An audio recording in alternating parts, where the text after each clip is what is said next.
Week Hero Class 2 has come out on Netflix in full. I binge watched the entire thing. I had to give my review. I know so many people were waiting for it.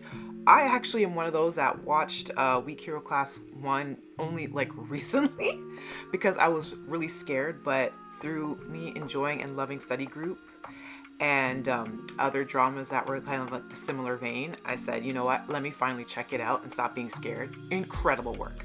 Week Hero Class 2, I'm going to break this podcast episode into the non-spoiler section, so an overall overview, and then spoiler filled to the max, but I will give warning.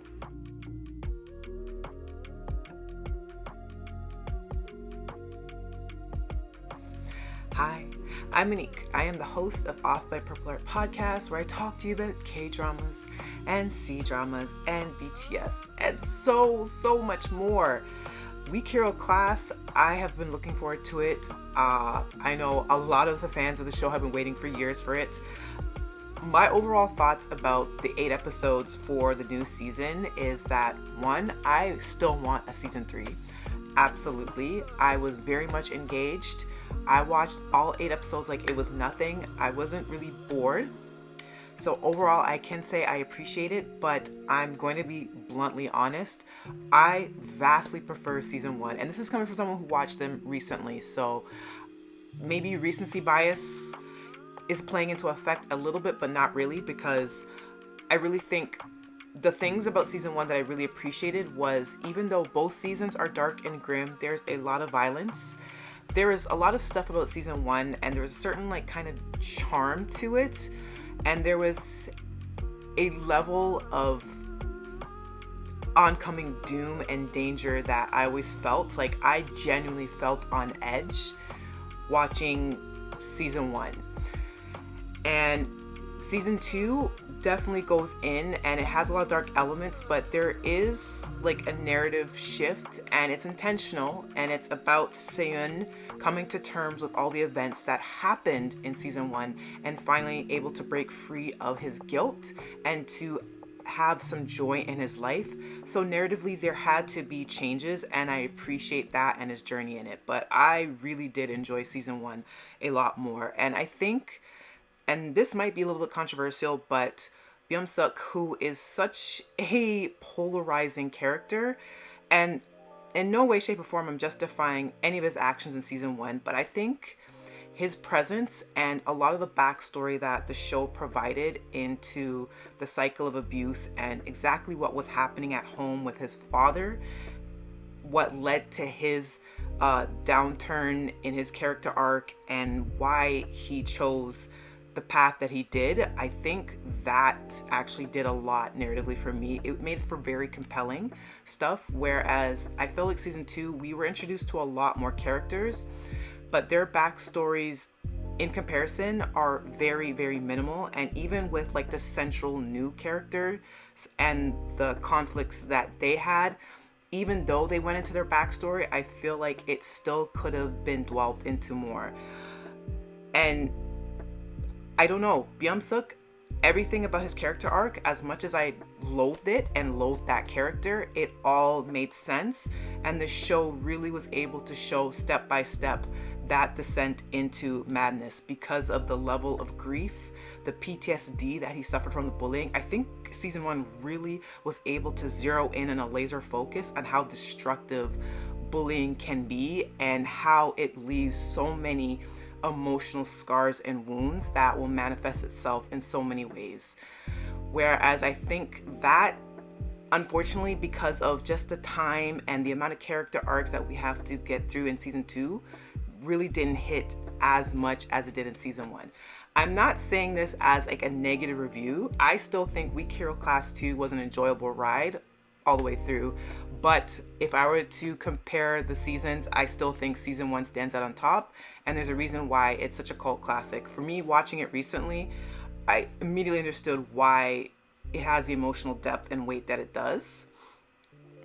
And I just think that everything from Seon's actions to how he handled his form of justice, because the show in season 1 really dwelled into how useless the adults were in their lives, how the parents were just completely absent and oblivious, or how aggressive and abusive the parents were, and how often and how much they failed their children, and how adults in these power structures do nothing or exacerbate issues, and just a disruptive, corrosive, nature of power.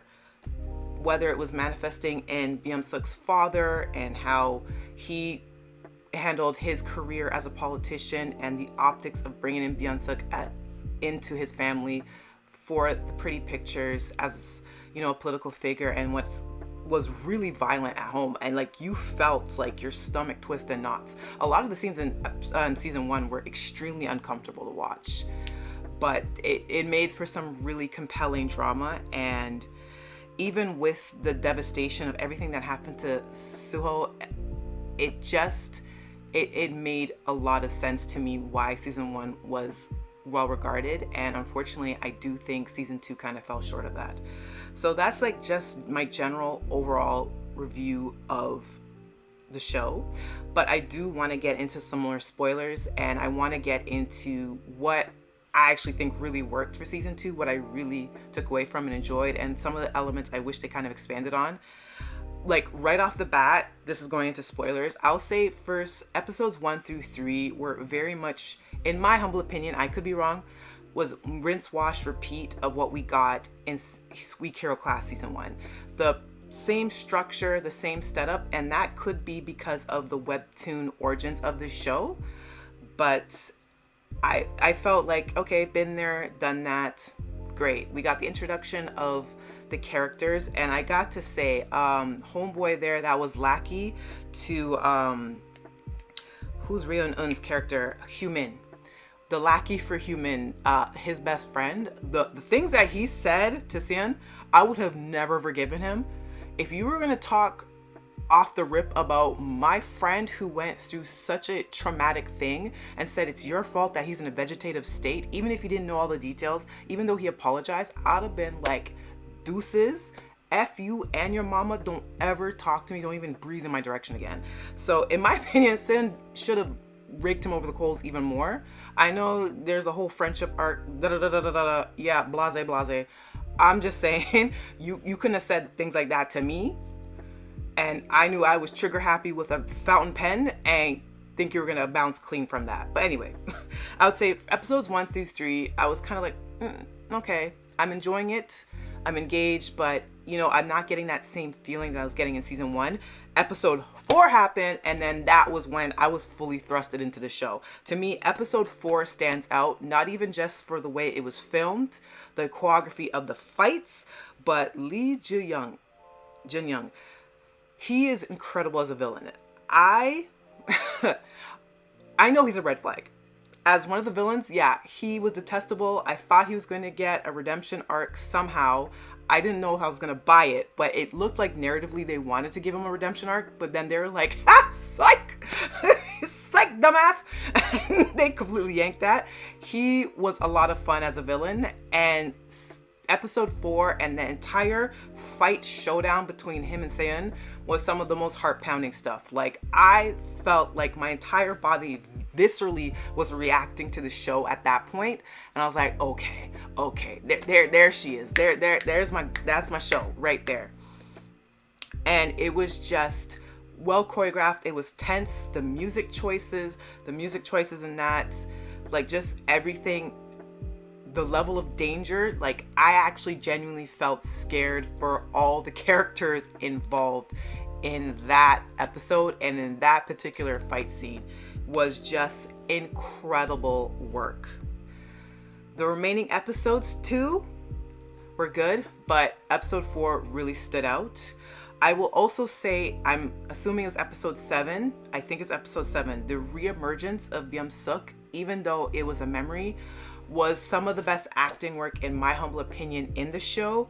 Hyung Kyung, who was playing Geum Seok, I knew he was an incredible actor even from the first season, as detestable as the character was. You don't, like, I'm not even gonna hold you. He was an awful character. I don't justify anything he's done. I understand that he was a victim of brutal abuse from his father. He was brutalized and bullied so severely that it left so many emotional scars and wounds that he was reaching to whatever power that he could ascertain. I totally understood his arc. The show did an incredible job in crafting that character, but I didn't have to like him. But that didn't take away from the fact that he was an incredible character to watch, and the actor could act like you couldn't believe. Him and maybe a couple of minutes with Jihoon, them in that moment in that metaphorical ring, as Jihoon was fighting for, or I should say, Seon was fighting for his life because, of course, for some reason, even Weak Hero class had to include the white truck of doom. Like, we can't escape it in any Korean drama. I actually thought Weak Hero class would not be the show where I would see that trope played out, but somehow, some way, maybe that was from the comic. I don't know. I haven't read the Weak Hero class comic. I only read Study Group as a webtoon. I haven't read this one, so I don't know, but I was like, really, guys? Really? But that entire scene of the two of them in the ring, and it ties into the general theme of guilt this entire season and how Seon is fighting to basically confront these demons to be able to escape this ring and this moment in time that he's trapped in because of the level of guilt and grief that he has in that moment, and that the memory of Geum Seong cannot leave him and is begging and pleading for him to stay down there with him in this darkness, in this depression, in this stalemate, and not being able to expand in his life, find some joy again, and be able to open himself up to the friendship to these three young men, and actually be able to move on and not take in that guilt for how everything played out with Geum Seong and with Suho. Them two in that moment, some of the best work probably in the show, period. So just to show you how incredible acting can be, the writing was phenomenal in that scene, even though it was heavy-handed, but it got the point across really, really well. Jihoon as an actor, he brings it. He's incredible. He is so expressive in his eyes. He's just really good. And Seon, I really don't have much complaints. I do think, though, the moments of levity when you would see the little peaks of the smile, the times where he would really let that grief sink in, when he finally got confirmation that, hey, all the events that happened were not your fault, and he just started breaking down and crying because he's kept up this wall and mask really well. Every moment that he was visiting Suho in the hospital, I just bought into that hook, line, and sinker.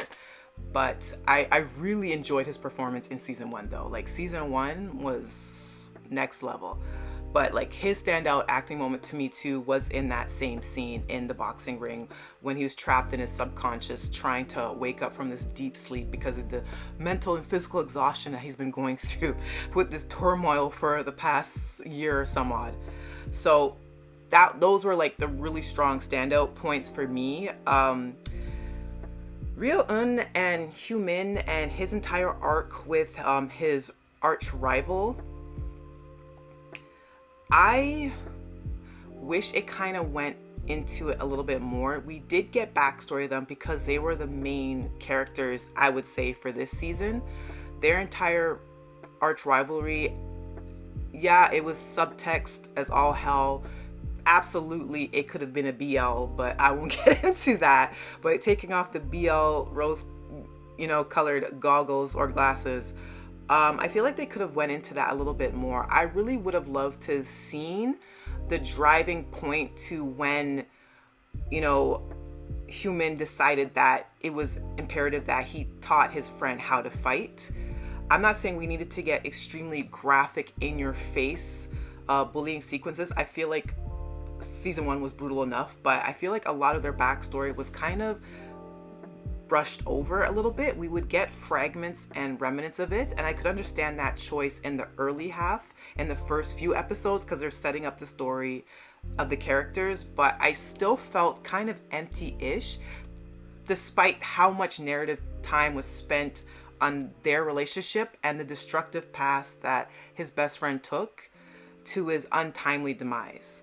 I don't know if he self-inflicted or if that was the boss that put out a hit on him because he failed, and this whole union and organization kind of fell through the cracks once that massive fight happened. The tag team of Seun and Humin, it kind of made sense. On one hand, I know Seun was never like a skilled fighter. He was just extremely intelligent, and he used whatever object that he could get within his environment to help put distance between him and his assailant and attacker.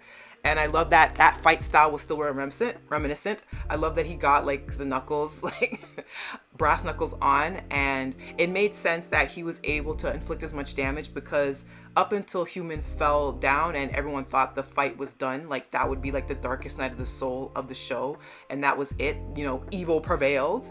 You know, but he still got quite a bit of good hits in. So clearly, the other guy was slowing down. But Seun was able to come in, and they had this plan, like, I'm going to attack all the limbs and render him as weak as possible, and you're going to do the finishing blows. That sequence, phenomenal. The entire big fight scene between the two schools that had that very, you know, Twilight-esque, you know, running towards each other, Avengers type running towards each other, and massive fight broke out. I was like, yo, okay, man. But the tag team of Seun and Human, really, really well done. The friendship dynamics, I said earlier, you know, the lackey of Human, from when he was saying all that crazy shit about Suho, and Seun had to basically kind of like black out for a moment and then kind of zoom zero focus in on him and say, what the hell did you just say to me, bro? What? And then just completely went on the attack. Like, from that moment on, I would have crossed him out as a friend. I'd be like, F you, F your mama, F your entire clan, get the hell out of my face. There would be no friendship. Just hook, line, and sinker. Done. We're done. But, you know, it was cute. I think the lackey and the cute guy that was in Exo Kitty, their little friendship, like, they would always pair off and do little side missions together. And I would always be like, oh my god, they're gonna get killed by doing this. They had really good chemistry. Yes, I kind of had my BL goggles on a little bit through their scenes, but it was all fun. And then by the end, I was like, okay, I really do like the friendship of the three of them. And I think, in general, Ryo-eun as Human, once it got to the more emotional crutch of his scenes, like his introduction in the character, I was kind of like, But once it really got to the meaty weight and like the scenes of him like sparring off with his dad and him finally breaking down and crying once he learned of everything that happened to Seun, and that whole, again, theme of guilt playing in, you know, those were great as well. And then the final moments that everyone, I think, who have been huge fans of the show, that they've been waiting for the most, was the return of Suho. Even though he and his presence were pretty much all throughout the narrative of season 2, which I appreciated. I definitely appreciated the reemergence of Geum Seong Je. I love that they were able to get both actors back. I really didn't have any doubt that Choi Hoon-wook would be back. I felt like his character was far too big, and he, as a K-drama actor, he's huge in industry, and in this kind of like cult classic turn to like massive juggernaut of a success of a show, it would be crazy to not have him back in the show, even if it was like a couple of minutes. But they did do their best job of keeping it like under the wraps and just let the fans kind of speculate wild. But seeing the return of him, even in the wheelchair, and him still having that little bratty attitude, like, who the hell are these guys? And then once Seun kind of confirms, oh, those are my friends, and just kind of see that relief and him kind of relax, and I was like, okay, awesome. I thought that was a really great way to end. And then the other epilogue scene I thought was really, really great. And I appreciated the fact that it kind of was an extension of the main guys after the big fight, while the entire school was like celebratory about the fact that they won. They were very somber, and they realized the gravity of everything that happened, and they didn't take joy in the violence that was at play, but they knew that it had to be done to put an end to this once and for all. But in that memorial scene, and you just see Human just completely shattered and break down, I was like, that was really well done. So all in all, I enjoyed Weak Hero Class 2. I absolutely think it's worth the watch. Do I think it's better than season 1? Absolutely not, but it doesn't have to be. I think for what it is, it was great. I do really appreciate like the more technical side of season 1 as well, like the color grading and just the mood and atmosphere of season 1, but I totally understand that it was mainly because of how Seon's mental frame is, and like just how he is mentally in season 1 versus, you know, the recovery that he's on and his journey towards releasing that guilt and finally opening himself up to some joy in season 2. This far into the podcast, what did you think about Weak Hero Class 2? Do you think it's better than season 1? Are you looking forward to a season 3? Because I certainly am. I absolutely want to see more of Suho and him kind of getting through his rehabilitation journey and the struggles with that, and him having to come to terms with what happened to him, even though I'm sure there's a huge gap in his memory as far as how traumatic the events were, but coming to terms with that. I've read some amazing fan fiction that dealt with just his recovery arc and his building relationship and how it changes with Seon, and just how these three guys and the new friendship group emerges with Seon. And I hear that Weak Hero Class technically has 3 seasons in the webcomic side of things, so there is material for it, and they definitely left it so that there was more stuff they could dig into. It was definitely not finished.